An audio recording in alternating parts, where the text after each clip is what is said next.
Bienvenue à bord de Maloya. Après avoir défini notre programme, réalisé le bilan de l'existant au niveau de nos voiles, on accueille aujourd'hui Norse pour la prise de côte.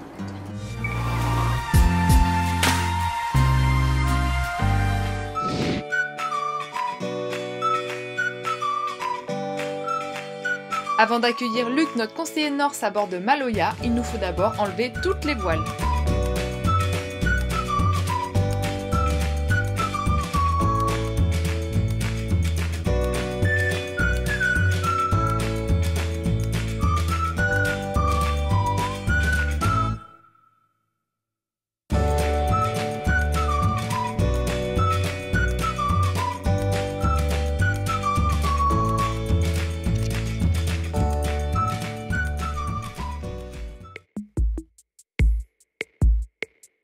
Là on est en train de mesurer le cintre du mât, donc en gros le rond de guindant.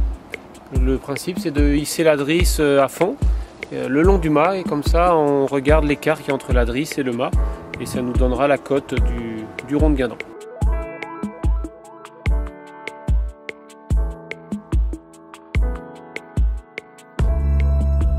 Luc, juste avant de continuer, est-ce que tu peux nous expliquer pourquoi c'est important pour vous de revenir à bord d'un bateau qui pourtant a été construit à plusieurs exemplaires et dont vous pouvez avoir les cotes?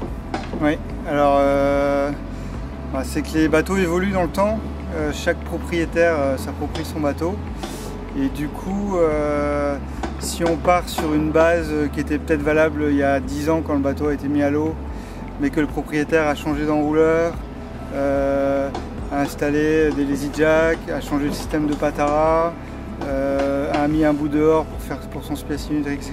Nous on va être sur une base qui est fausse et comme on fait que des voiles sur mesure, l'idée c'est vraiment que les voiles qu'on va fournir aux clients collent le plus possible à l'existant du bateau et il n'y a pas d'autre système que la prise de côte en situation pour arriver à ce résultat là. Voilà, c'est pour ça tout simplement.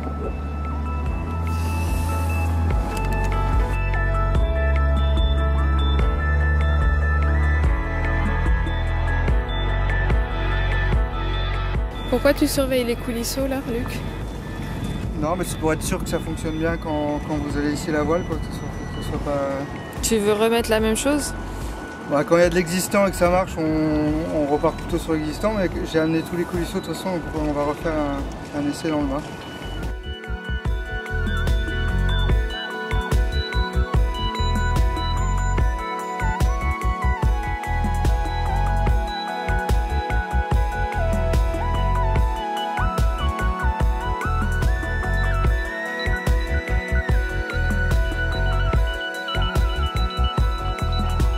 Alors là, on doit mesurer la distance avec le patara.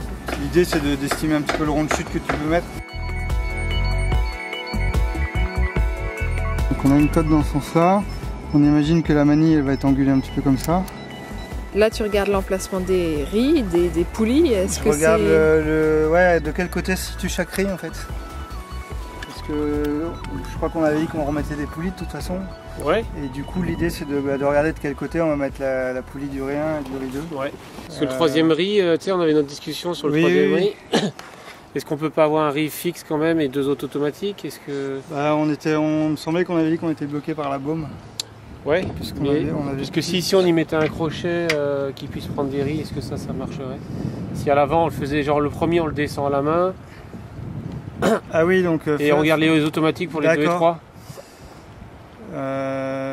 Ouais, faut voir si les bosses actuelles sont assez longues ou pas quoi. Tu vois, est-ce que ta bosse du riz 2 en continu, forcément elle a une longueur définie aujourd'hui par rapport à la hauteur du riz 2. Ouais. Si tu la passes en riz 3, il y a des chances que ce soit trop court. Donc après, faut juste changer le bout. Ça peut changer, mais c'est juste une réflexion globale à avoir. Donc là, je vérifie le diamètre de ralingue, c'est-à-dire ce qui va permettre d'attacher le génois au profil de l'enrouleur. Et suivant les fabricants d'enrouleurs, il peut y avoir des petites variations de diamètre. Et accessoirement, si on met trop gros, on n'arrivera même pas à mettre la voile dans l'enrouleur. Donc ça nous est arrivé. C'est pas trop le but. Voilà. Notre ancien génois qu'on a voulu remonter après le... Ah, quand vous avez changé l'enrouleur, voilà. Ouais.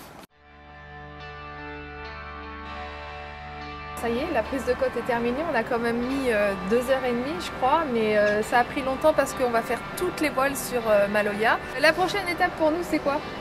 Alors maintenant, je vais rentrer faire mes devoirs à la voilerie, c'est-à-dire que je vais te remettre toutes les côtes que j'ai mesurées aujourd'hui au propre.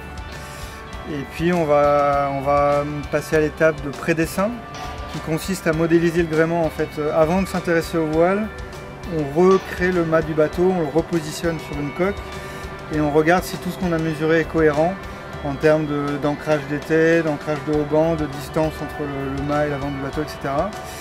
Et donc on va créer le support des voiles numériquement et ce n'est qu'à partir de ce moment-là qu'on va s'intéresser aux voiles.